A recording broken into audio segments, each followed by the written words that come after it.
Karol Bagh Devnagar society पे एक छोटे से कस्बे पे रहने के लिए आ गया। सब कुछ बढ़िया ही चल रहा था, लेकिन कुछ दिनों के बाद से कुछ अजीबोगरीब चीज़ घटने लगा, जो कि मेरी लाइफ में पहली बार घट रहा है।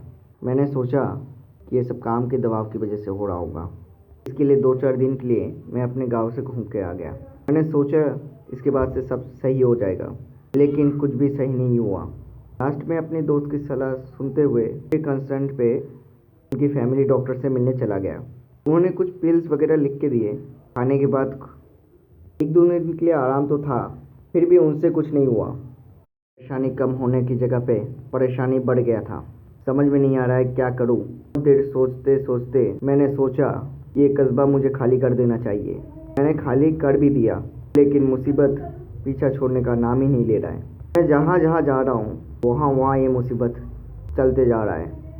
समझ में नहीं आ रहा है ये सब क्या हो रहा है। कैसे बताऊं कि मेरे साथ क्या क्या हो रहा है।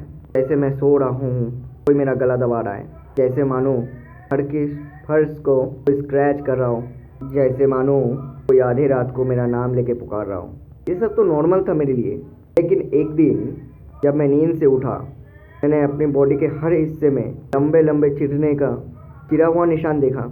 जैसे मानो कोई नाखून से मेरी पूरी बॉडी को स्क्रैच कर दिया हो। स्ट्रेंज। सोचने वाली बात है, उस कमरे में मेरे अलावा कोई नहीं रहता। कमरे की बात छोड़ो, घर में मेरे अलावा कोई नहीं रहता। ये कैसे हो सकता है? ये सब का सवाल मेरे पास नहीं था। पता नहीं ये सब सवाल का जवाब नहीं था। समझ में नहीं आ रहा है ये सब मैं किसको बताऊं। क्या कोई मेरी बात पे यकीन करेगा? कोई नहीं करने वाला। सब मुझे पागल ही समझने वाले हैं। मुझे लगा ही था कि ये मुसीबत मेरे साथ हमेशा हमेशा के लिए ही रहेगा, कुछ भी कभी नहीं बदलेगा। लेकिन एक दिन मेरे चाचा मेरे घर पे आए। उन्होंने सीधे सीधे बताया कि बहुत बड़ी मुसीबत लेके तुम घूम रहे हो। तुम्हें कोई अंदाज़ा है क्या? मैं पहले कुछ समझ नहीं पाया। चाचा जी ये क्या बोले? फिर चाचा जी बोले मेरे से कि बेटा मेरे साथ बाजू वाले मंदिर पे चलो। मैं थोड़ी देर सोचा, बुजुर्ग इंसान है, बात मान लेना चाहिए। मैं उनके साथ साथ मंदिर पे चला गया, लेकिन मंदिर पे चौखट पे जैसे ही पैर रखने जाऊं, मेरे अंदर से एक अजीब सी डर महसूस होने लगा। मंदिर के अंदर जाने की हिम्मत ही नहीं है मेरे अंदर। मैं चाचा जी से बहाना बना दे कि चाचा मैं अंदर नहीं जा सकता। चाचा ने ज़बरदस्ती मुझे मंदिर के अंदर धकेल दिया। मेरे से बोले कि बेटा बहुत समय से तुम्हारे साथ कुछ अजीबोगरीब हादसा होने लगा है, ये बात सच है कि नहीं? मैंने हाँ में जवाब दिया। मैं थोड़ी देर सोच में पड़ गया। चाचा को ये सब कैसे पता कि मेरे साथ ये सब हो रहा है? मैंने चाचा को पहले की भी सारी घटना बोल दिया। फिर चाचा ने कहा, बेटा भूत प्रेत पे भरोसा करते हो? मैंने हंस के जवाब दिया, चाचा आज के समय भूत प्रेत की बात? फिर चाचा बोले, इतने समय तक उनके साथ रह रहे हो और उनके ऊपर ही यकीन नहीं कर रहे हो? मैं चाचा से बोला, किनके साथ रह रहा हूँ मैं? फिर वो बोले, मेरे घर में जब मैंने कदम रखा तभी मुझे महसूस हो गया है। मैंने हंस के जवाब दिया, चाचा आपको गलत फहमी हुआ होगा, ऐसा वैसा कुछ नहीं है आज के ज़माने पे। तुझे मेरी बात पे यकीन नहीं है क्या? मैंने बोला, चाचा आप पे तो पहले से यकीन है। फिर चाचा बोले, मेरी बात मान। मैंने बोला, क्या? सामने ठेले से 2 नींबू लेकर आ। मैंने चाचा की बात माना, 2 नींबू उनके हाथ में दे दिया। 5-10 मिनट तक वो कुछ बड़बड़ा रहे थे, मुझे कुछ समझ में नहीं आया। आज रात को ही तेरे को तेरा सवाल का जवाब मिल जाएगा। चाचा बोले, ये 2 नींबू अपने घर के चौखट पे रख, फिर देख होता है क्या। मैंने चाचा की बात मान लिया।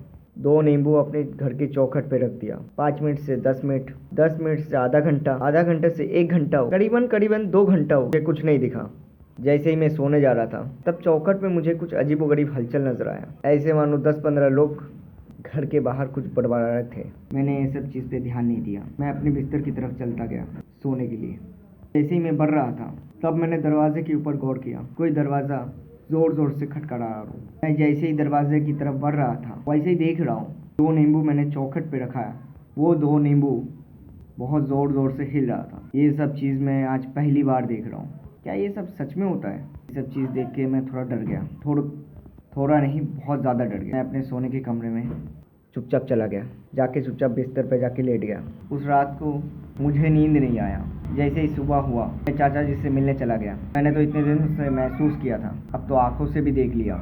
अब मुझे पूरी तरीके से यकीन हो गया, हाँ ये सब चीज़ भी होता है। जैसे ही उनके घर पे गया, उन्होंने बताया, अब हो गया यकीन बेटा? मैं बोला, हाँ यकीन हो गया। अब उन्होंने सवाल पूछा, इससे पहले कहाँ रहते थे बेटा? फिर मैंने बताया चाचा को, दिल्ली के करोल बाग की देवनगर सोसाइटी पे भाड़े पे रहता था। चाचा भी बोले, ये मुसीबत उधर से ही आया है बेटा, हम दोनों को उधर ही जाना है अगले शनिवार को।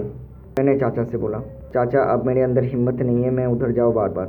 मुसीबत से हमेशा हमेशा के लिए छुटकारा पाना है तो चलना पड़ेगा बेटा। मैंने भी सोचा रोज़ रोज़ झेलने से बेहतर चाचा के साथ शनिवार के दिन चले ही जाता हूँ। अब मुझे अपने घर पे जाने में डर लग रहा है। जब तक शनिवार नहीं हो जाता तब तक मैं चाचा जी के साथ रह लेता हूँ। अब शनिवार के दिन आ गया।